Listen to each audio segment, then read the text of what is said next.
Late Night Health continues. I'm Mark Alyn. As we wrap up today's show, we go to, believe it or not, Copenhagen, Denmark. Have you been, Daryl? I've been through Amsterdam. Yeah. And we're going to visit with Pouline Middleton. She's got a new novel out called One Woman, Three Men. And it's interesting because it's really not a dirty book. It's a book about a new approach to dating and a modern life. Pouline, welcome to Late Night Health. Thank you very much. You're married, and you are I guess a relationship coach. Is that how you would describe yourself? Yes, that's right. Love coach. A love coach. And this really works for both men and women. It could be one man and three women, or it could be one woman and three men, correct? Yes, that's right. And this is not all about sex. It's a part about sex, but explain what the concept, your concept about modern love is all about. Yeah, well, it was a model that I invented some years back when I had a love life that was really not, it was in ruins. I had been married, and then I got divorced, then I met this other guy, and then all of a sudden he left me. So, I knew I had to kind of do things in a different way in order to not run into the same bad situations again. And then I decided to make a profile on a dating site. And then when I was filling out all of these, questions about yourself that you need to answer in order to set up a profile, I kind of looked at it and said, okay, I need to prioritize in all of this. What is the most important things for me? And then I identified 3 areas. And then it dawned on me, okay, maybe I should have one guy for each of these 3 areas instead of having, one guy to live up to all my needs. And what are those areas? What are those areas? We've identified one. It's important to have somebody to talk with. And then sex is important. I enjoy having a varied and fun sex life. And then part of a relationship is also to make sure that practical tasks are dealt with. And I wanted that to happen without a lot of quarreling and quetching and so on. What you're talking about is money, and that's one of the biggest issues between couples. How to spend money, how to make money, what are you doing with my money, right? Yeah, and who does what? Are you taking care of making the food or the shopping or taking care of the car or the house? And, there's so many discussions between couples about these practical tasks and how to spend money and so on. And I wanted, I wanted to kind of separate things so I could try to find out where does it actually go wrong in a relationship. So did you actually go out and specifically find one guy for sex, one guy to help around the house and be handy, and a third guy to just sit back and chat with? Yeah, exactly. And in the beginning, when I looked for it all the time actually at the dating site, most of the men who contacted me, they said, "Oh, you're very lucky, Pouline, because I'm a 3-in-1." I said, "No, you need to choose one of the areas that's the most important for you, and then we can match up there." How many of the men said sex is number one? Because I would say 65% of them. So we got rid of those quickly. No, they were just candidates for the sex position. They had a lot of competition. Yes, they did. Now, but the attitude toward sex in Denmark, in Europe in general, but particularly in Denmark, in Finland, and Sweden, is much different than it is here in the United States. Or am I wrong? No, that's right. We are quite liberal here. But that's actually, I wouldn't say that it's 100% liberal attitude, because there's still quite a lot of difference between the way men and women deal with sex.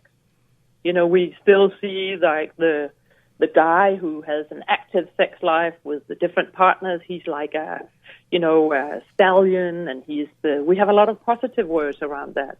But a woman who has a lot of partners and so on, and who's proud of her desire, well, we have mostly derogatory words for her. Skank. So I still think exactly, whore, and so on.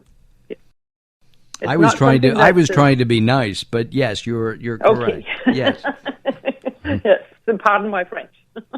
That's okay. Yeah. How did you, and eventually what you've done is you combined all three of your men into one husband. Yes. One partner for everything. Because after I lived with the three men for a year and a half, and then I hooked up with a practical guy because we developed, an attraction to each other, and so he kind of took over all three positions. But then after a couple of years, it didn't work out. And then I had the three-men model again. And then after another year or so, I evaluated my experiences. And then I found out that it was really important for me to be, to actually not compromise on these three areas. If I wanted to find a husband or a boyfriend, I should really make sure that it was a guy who also liked to talk. And that was a guy for whom sex was important. Early on, I thought that for Wait all a second. men, Why sex wasn't was I in the running here? I mean, I know I've been married for 38 years, but, obviously I love to talk. Right? The only thing I probably wouldn't be good at is that if you were to say, could you change the light bulb or fix that plumbing problem? That would be far beyond me. I couldn't do it. Maybe the light bulb. No. So well, I found that most men were interested in sex, and then either the talking or sex and the practical stuff. There were not very many men who could actually fulfill all three. How many relationships did it take until you found the genie in the bottle with all three combined? Well, it took, I would more say that it took some time for me to become aware of what's important and then to actually stick with it. Because I'm a woman who's easily enthusiastic. When I met a guy before, I was like, oh yeah, this can be fantastic and we can be soulmates and blah, blah, blah. And then I was not really actually looking at listening to what he was saying to me or what reality was like. No, I was in my dream castle very quickly. So what I did after having used this model was that I forced myself to look at reality. And then what kind of man is it that I'm dating? Okay, well, do I want to go on a second date? Maybe, maybe not. I gave myself more time to actually stay with my own emotions. And that was really, really healthy. And then I went on dates, and the 10th guy I dated, he and I just hit it off and fell in love, and a year later we married. But did you fall in love with any of the practical guys, or did you fall in love with the talking guys, or was it you just loved them? Because there is a difference.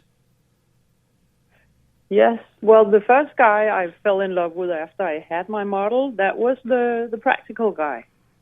And we tried to have a relationship, but it just didn't, he wanted me to move he was living in Sweden, and he wanted me to move to Sweden, and I couldn't move to Sweden because I had a daughter in Denmark, and my job was in Denmark. So, there was some practical stuff also that kind of made it not work. Boy, he wasn't that practical then. No, exactly. Our guest, let me just tell everybody who they're listening to. We're talking about a radical new approach to dating and romance, and it's something that not only can be done, I think, while you're dating, but maybe even when you're married, too. We'll ask Pouline about that. She's written a novel about modern love and sex. Her name is Pouline Middleton, and she has found that her model of finding three different guys for three different needs is the way to go. Is this something that married couples should look at and consider and say, you may not be as practical, or you may not be as good of a talker, but I need you to do more in that area? Yes, I think married couples can actually use my model. But I would say the most important thing they can use it for is to define, each of them should define the 3 areas that are most important in a relationship. And then they should mostly focus on that. And the other areas, let go of it. Because what I see happening or hear happening when I have people that I coach is that there are so many parameters that people want to be fulfilled in order to feel happy. And that means that, it's very unlikely that all of these areas will be fulfilled. So most people actually walk around being a little dissatisfied or being a little lacking and taking it out on their partner. So, I think focusing on the 3 most important areas and then telling each other about it, that's really a key. And I've had couples who've done that in my coaching session, and it's been really successful. One of the things that I understand, I've read about, is that women and men both should say, honey, while we're making love, could you do that? Or while you're doing it, would you mind moving harder, softer, move over there, do that, don't do that. I get that. But isn't it, yeah, it's a difficult thing, especially, I would think, for the man to absorb, to take in, to be told that he isn't doing it right. And it would... Some men feel somewhat offended by this.